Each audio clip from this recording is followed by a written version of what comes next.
아멘. 저도 복을 많이 받아야 돼요. 여러분들도 복을 많이 받으시기 바랍니다. 오늘 일산원고교회 왔다는 것만 해도 여러분 복 많이 받은 거예요.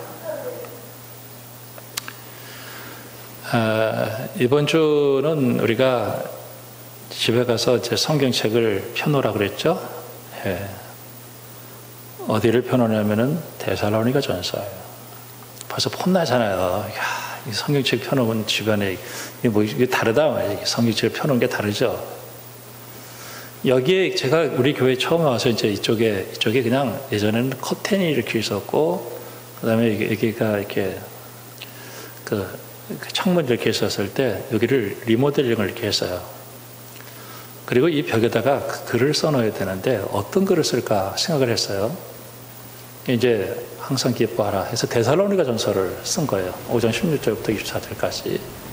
그 다음에 그 뒤에는 예레미야 부르짖으라. 왜 저렇게 썼을까 궁금하죠. 수많은 성경책 가운데서 왜 저걸 썼을까? 저는 예배에 대한 말씀입니다. 예배에 대한 말씀입니다.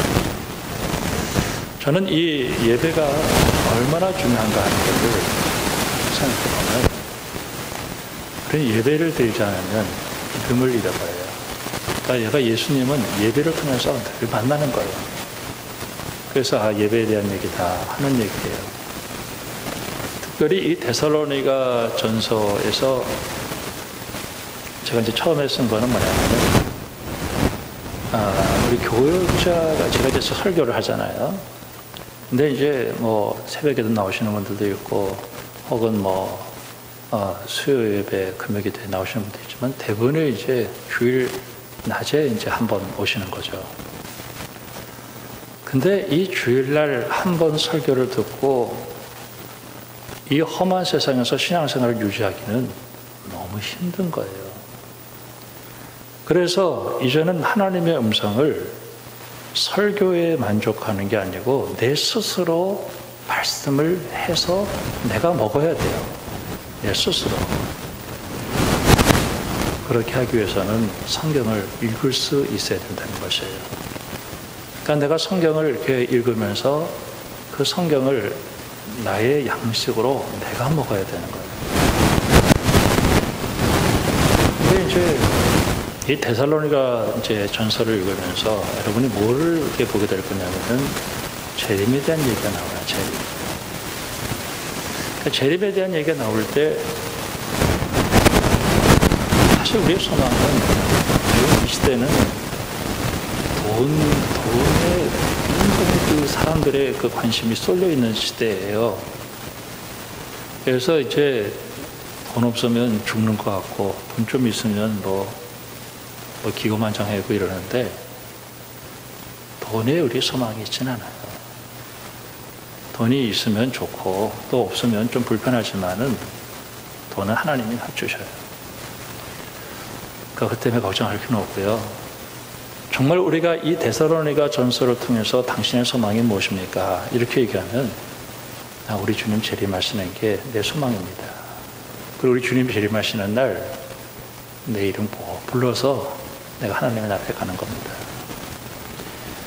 그런데 이 재림에 대한 얘기는 우리에게 굉장히 위로가 되지만은 이거는 상당히 그 위험스러운 게 있어요. 시, 때, 그 다음에 장소. 우리가 종로 5가 이렇게 가보면은 그 요한계시록하고 다니엘서에 대한 얘기가 이쪽이 많이 나와 있으니까 거기에 강의한다고 하면서 수많은 이단들이 나오는 거예요.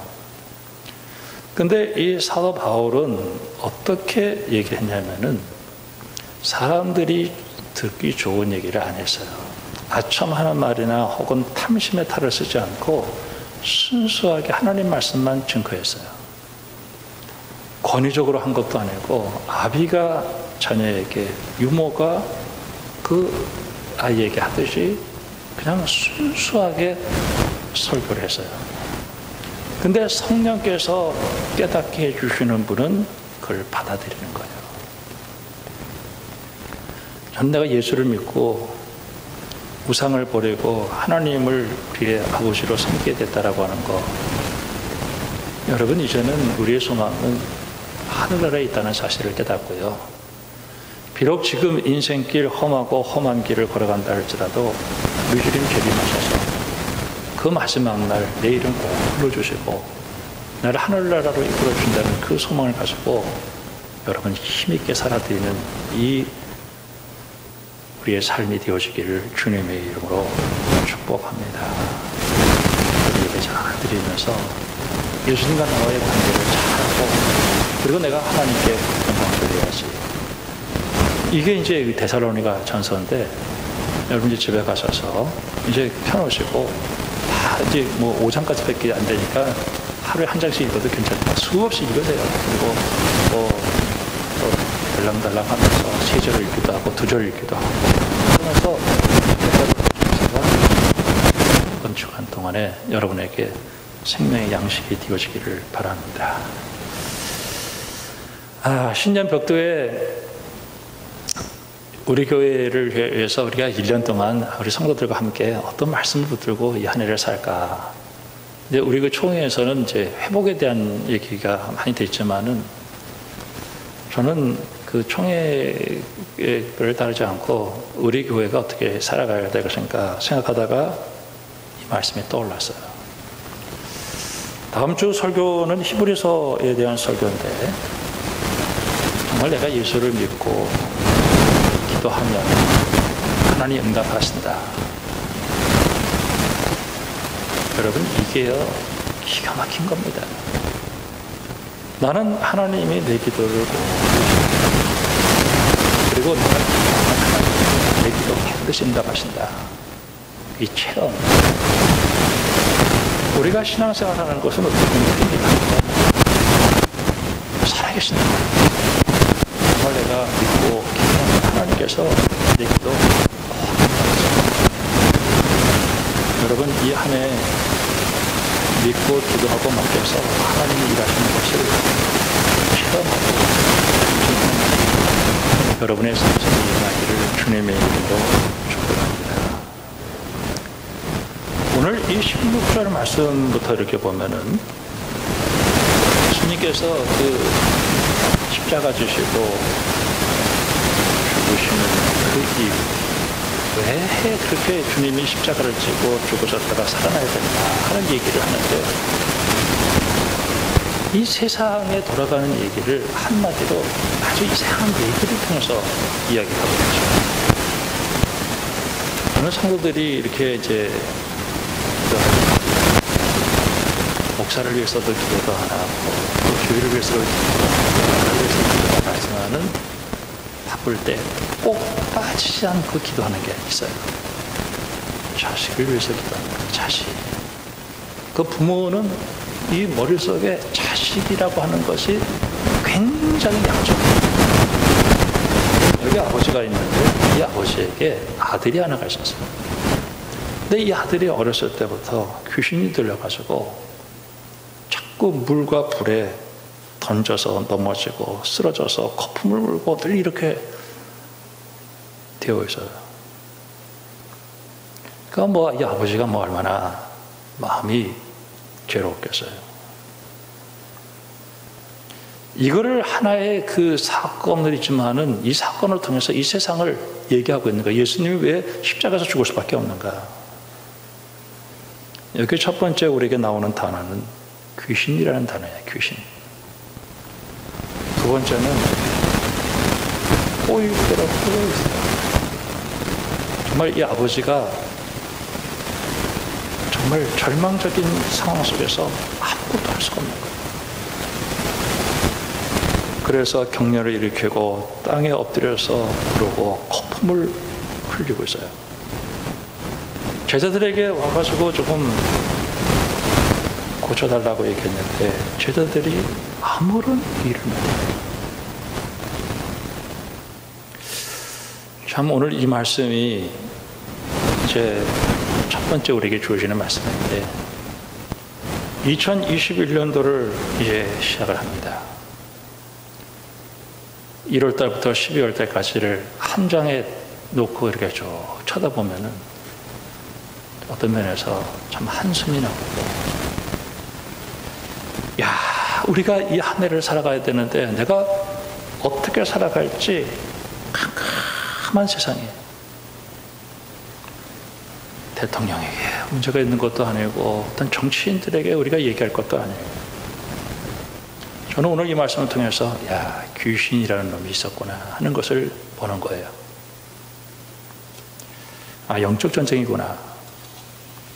그러면서 오늘 우리가 이 시대를 살아가면서 정말 할 게 아무것도 없는 거예요. 야, 이거 어떻게 살아가야 되는가. 우리 성도들에게 이 세상을 이길 수 있는 방법이 뭘까? 제가 오늘 이 말씀을 본 거예요. 제자들도 할 수가 없었다. 에베소서 6장에 보면은 영적 전쟁에 대해서 얘기를 해요. 우리의 씨름은 혈과 육을 상대하는 것이 아니요 통치자들과 권세들과 이 어둠의 세상 주관자들과 하늘에 있는 악한 영들이다. 이 하늘에 있는 이 악한 영이 정치, 경제, 시스템을 붙들고 이 사탄의 권세로 우리를 힘들게 하는 거예요. 우리가 이것을 잘 알아야 됩니다. 이 신령한 세계를 모르면 우리는 이상한 사람이 되어버리고 말아요. 그래서 전신 갑주를 입어야 된다. 그래서 우리가 예수를 믿어야 된다 하는 얘기를 하고 있는 거예요. 요한계시록을 보면은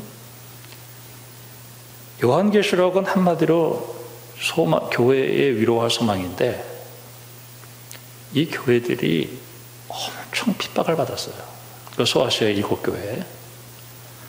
그러면서 왜 교회가 이 핍박을 받아야 되느냐, 그 원인을 얘기하는데 교회가 막 기도를 하죠. 근데 왜 교회가 얼마나 잘못했으면 교회가 세상에서 이렇게 환난과 핍박을 받으면서도 신앙생활을 해야 되냐 이거예요. 그때 12장에 사탄의 존재를 얘기합니다. 천사 3분의 1의 타락을 얘기를 해요. 그리고 전쟁을 일으키는데 미가엘이 이겨요. 그래서 사탄이 있을 곳을 찾지 못하고 도망쳐서 이 땅에 와서 하나님의 창조 질서를 막 어지럽히는 거예요. 예수님을 괴롭히고 교회를 핍박하고 그러면서도 막 그냥 일을 일으키다가 13장에 넘어가면은 두 짐승을 하나는 바다에서 하나는 땅에서 올려내요. 그런데 이 악한 영이 주님의 교회를 정치, 그 당시에는 이 왕이 신이라 그랬으니까 교회를 핍박하고 또 이단들이 나와서 교회를 박해하게 되었습니다. 그래서 이것을 견뎌내지 못하고 짐승의 표를 받는 사람들이 많이 생겨지는데 그런 상황 속에서 끝까지 영적 전쟁에서 승리한 교회가 두 가지 교회가 있었어요. 하나는 서머나 교회고 하나는 빌라델비아 교회예요. 서머나 교회는 죽도록 충성을 했어요. 우리가 아무리 마귀가 우리의 약점을 계획을 가지고 공격하지만 난 예수님 끝까지 믿는다. 나는 어떤 일에서도 난 예수님 끝까지 믿는다. 그래서 생명의 관을 얻었어요. 빌라델비아 교회도 여전히 환난과 고난이 있는 작은 교회였지만은 굳건히 잡았어요. 그리고 면류관을 얻게 되었습니다. 저는 오늘 이 시간 여러분을 축복하고 싶습니다. 여러분 예수님 꼭 붙드시고 성령 충만해서 영적 전쟁에서 능히 승리하기를 주님의 이름으로 축원합니다. 그러면서 이 어려운 세상 속에 이제 승리하는 법을 얘기해 주는데 어떻게 얘기하냐면은 예수님에게 데려왔어요. 당신의 제자들이 할 수 없습니다. 할 수 있고 좀 주님이 좀 고쳐주실 수 있으면 우리를 좀 도와주세요. 예수님께서 23절에 할 수 있거든이 무슨 말이냐. 믿는 자에게는 능히 하지 못할 일이 없다. 믿음을 얘기했어요. 믿음. 그리고 제자들이 집에 들어가서 예수님께 물어요. 왜 우리가 못했습니까? 그랬더니 기도에는 다른 곳으로는 그런 종류가 나갈 수 없다. 두 가지를 얘기하는 거예요.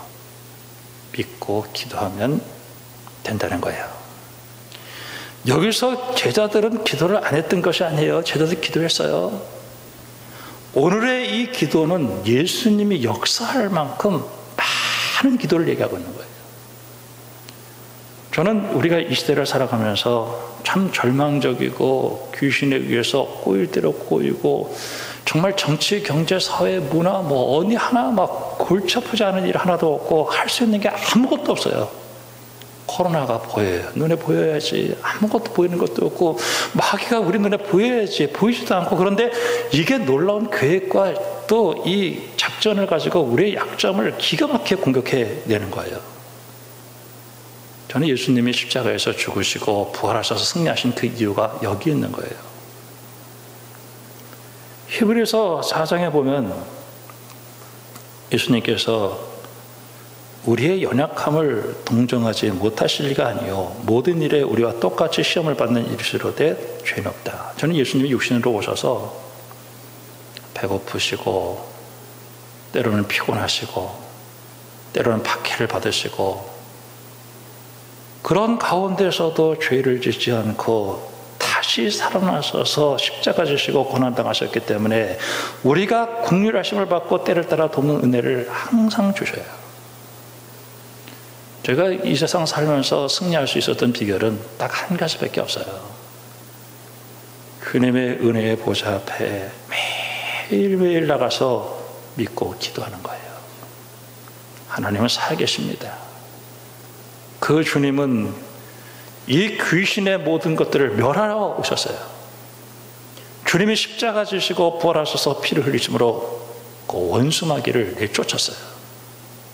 우리가 싸우는 것은 어떤 사람도 아니고 어떤 무슨 정치인도 아니고 아무것도 아니에요. 내가 싸울 것은 영적 전쟁에서 승리하는 거예요. 그러면서 성경을 찾아보면서 기도하면서 영적 전쟁에 승리했던 사람들이 보이기 시작했어요. 아브라함이 창세기 18장에 자기 조카 롯, 참 어리석은 롯이죠. 그게 찾아 들어갔던 게 소돔과 고모라였어요. 천사들이 와서 소돔과 고모라의 그 타락상을 보면서 심판하러 갔을 때 오늘 이 아브라함이 하나님을 향해서 기도하는데 뭐라고 기도하냐면 성중에 의인 50이 있으면 어떻게 하시겠습니까? 45인이 있으면 어떻게 하시겠습니까? 40명이 있으면 어떻게 하십니까? 그러면서 나중에 10명까지 얘기를 해요. 그 롯을 놓고 기도하는 아브라함이에요.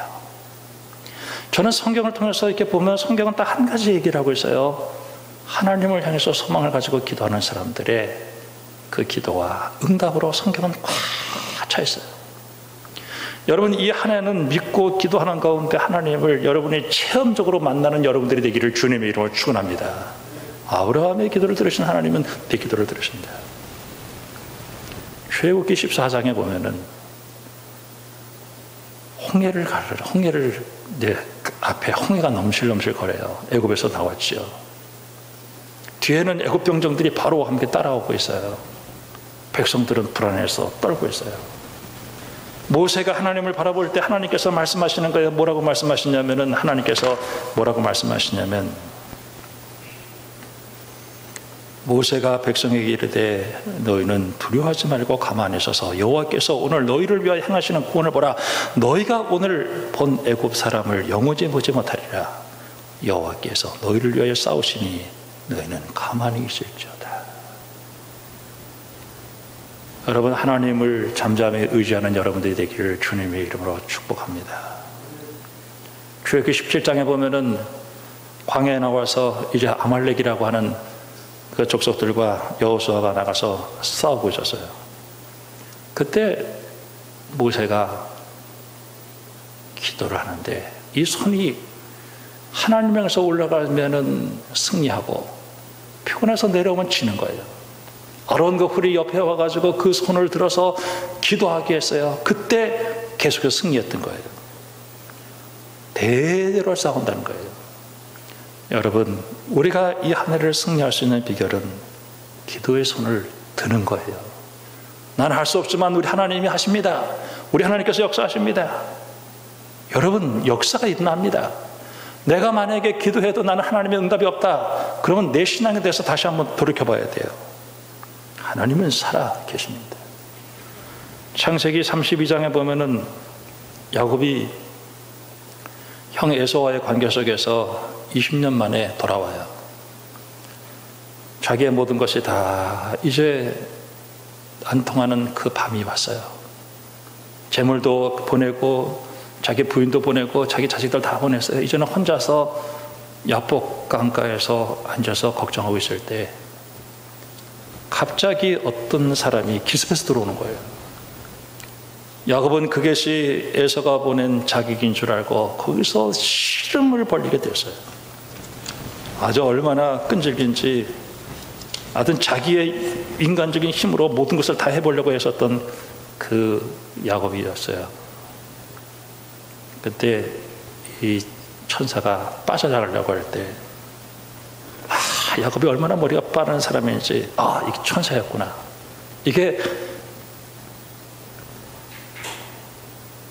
이게 바로 에서가 보낸 자객이 아니라 천사였구나. 그걸 깨닫고 나서 나를 축복해 주세요. 나를 축복하지 않으면 나는 절대로 당신을 놓을 수 없습니다.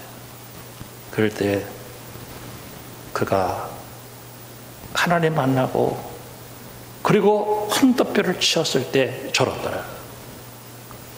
어떻게 보면은 예수 믿는 사람들, 세상 사람들로부터 보면은 다리 저는 그런 사람처럼 보일 때가 있어요. 기도하면 된다는 거예요.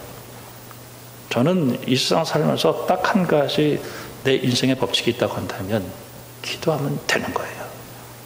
이거를 확실히 믿는 거예요. 그때 33장에 넘어가면은 그 원수 같은 그 에서가 천사의 얼굴처럼 돌아오는 거예요. 요셉이 50장에서 꿈을 가지고 하다가 형들과 나중에 관계 속에서 형들이 아버지가 죽었지요. 이제 요셉이 우리에게 복수한다고 그랬을 때 요셉이 뭐라고 얘기했냐면은 당신은 나를 헤아려 했으나 하나님은 그것을 손으로 바꾸사 오늘과 같이 백성의 생명을 구원하셨다. 당신들은 두려워하지 마소서. 내가 당신들과 당신들의 자녀를 기르리라. 하나님이 하셨다는 거예요. 올해도 눈물 나고 답답하고 괴롭고 절망적이고 모든 거 포기하고 싶을 때에도 여러분 기도하면서 하나님의 응답을 받아서 살아계신 하나님께서 내 인생 2021년도를 하나님께서 나와 함께 하셨다는 고백을 여러분 분명히 할 수 있는 이 한 해가 되어지기를 주님의 이름으로 축복합니다. 사무엘상에서 다윗이 골리앗하고 싸우는 거예요. 참 키가 2m95, 장수죠. 그 입에서 차마 말로 다 할 수 없는 그러한 그 참남한 말을 해요. 사울과 그 군사들은 다 벌벌 떨고 있었을 때 다윗이 나가서 뭐라고 했겠냐면은 여호와의 구원하심이 창과 칼에 있지 아니하고 전쟁은 하나님께서 한 것인즉 그가 너희를 우리 손에 맡기다. 그러면서 다윗이 나는 아무것도 없지만 내 손에 있는 그 물맷돌로 그 골리앗을 쓰러뜨려 넘어뜨렸던 거예요. 여러분, 하나님은 살아계시고 내 기도를 들으시고 놀랍게 인도해 주셔요. 저는 이 한 해를 살아가는 동안에 우리가 할 수 있는 길은 예수님을 믿어야 돼요. 주님이 나 같은 죄인을 위해서 십자가 지시고 부활하셔서 이 죄악에서 이 마귀의 손에서 나를 건져서 하나님의 자녀를 삼아주었다라고 하는 것이 얼마나 놀라운 것입니까? 에베소 2장에 보면 그는 허물과 죄로 죽었던 너희를 살리셨도다. 그때 너희는 그 가운데서 행하여 이 세상 풍조를 따르던 공중 권세를 잡은 자를 따랐더니 곧 불순종의 아들들 가운데 역사하는 영이라. 전에도 우리도 다 그 가운데서 우리의 육체의 욕심을 따라 지나며 육체와 마음에 원하는 것을 하여 다른 일같이 본질상 진노의 자녀였더니 긍휼이 풍성하신 하나님이 우리를 그 사랑하신 그 큰 사랑으로 인하여 허물로 죽은 우리를 그리스도와 함께 살리셨고, 여러분, 예수님이 왜 십자가를 지시고 왜 부활하셨어요? 바로 이 험한 세상 살아가는 나에게 하나님께서 승리케 해주시기 위해서 우리 주님께서 하신 것입니다. 저는 로마서 5장에 보면은 죄를 지어야 아담이, 그때 그 죄를 통해서 사탄이 들어오고 사망이 들어오는 거예요. 여러분, 이 세상에 정말 이 죽음의 세력이 얼마나 강하게 움직이는지 몰라요. 예수님께서 순종함으로 말미암아 생명이 들어오는데 이 생명이 그 사망보다 더 커요. 우리가 예수를 믿으면은요, 이 세상에 아무리 죽을 일이 쌓였다 할지라도 우리가 살 길을 열어주시는 줄로 믿습니다. 이 예배를 통해서 우리 예수님을 매일매일 만나는 거예요. 자꾸 잊어버리니까. 죄의 종으로 살던 나를, 그 죄가 왕노릇하지 못하게 예수님께서 죽으셔서 나를, 하나님이 나의 왕이 되셨어요. 우리 하나님은 전능하신 하나님이세요. 불가능한 일이 없어요. 믿고 기도하면 하나님이 역사하셔요. 전쟁을 승리케 하시고, 그리고 우리 앞길을 열어주시는 그 주님. 로마서 10장에서 거기서 사도 바울이 이런 얘기를 해요. 유대인들은 열심은 있지만 지식이 없다. 그들은 하나님을 만나려고 종교적인 행위를 얼마나 많이 했는지 몰라요. 그러나 우리 하나님은 우리가 하늘에 올라가서 하나님을 끌어내릴 수 있는 것도 아니고 십자가에 죽으신 예수님을 지옥까지 가서 올릴 수 있는 게 아니다는 거예요. 우리 인간은 타락해서 할 수가 없어요. 그러나 예수님께서는 우리에게 오셨어요. 그리고 십자가를 지셨어요. 그리고 고난당하셨어요. 그리고 우리와 함께 계셔요. 내가 여기 눈을 떠서 보면 우리 주님은 가까이 계셔요. 내 마음과 내 입술까지 계셔요. 내가 여기 눈을 떠서 우리 주님의 부름을, 우리 주님은 부끄러움을 당하지 않게 해주겠다고 말씀하고 있어요. 로마서 10장 8절에 그러면 무엇을 말하느냐? 말씀이 네게 가까워 네 입에 있으면 네 마음에 있다 하였으니 곧 우리가 전파하는 믿음의 말씀이라. 네가 만일 내 입으로 예수를 주로 시인하며 또 하나님께서 그를 죽은 자 가운데서 살리신 것을 내 마음에 믿으면 구원을 받으리라. 사람의 마음으로 믿어 의에 이르고 입으로 시인하여 구원에 이르느니라.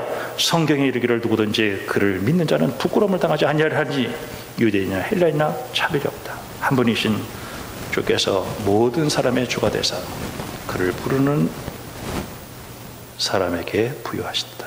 누구든지 주의 이름을 부르는 자는 구원을 얻으리라. 여러분, 주님의 이름을 부르는 이 하나가 되어지기를 주님의 이름으로 축복합니다. 주님 가까이 계셔요. 가까이 계셔요. 아무것도 걱정하지 마세요. 주님은 나를 도와주시려고 지금도 함께 계셔요.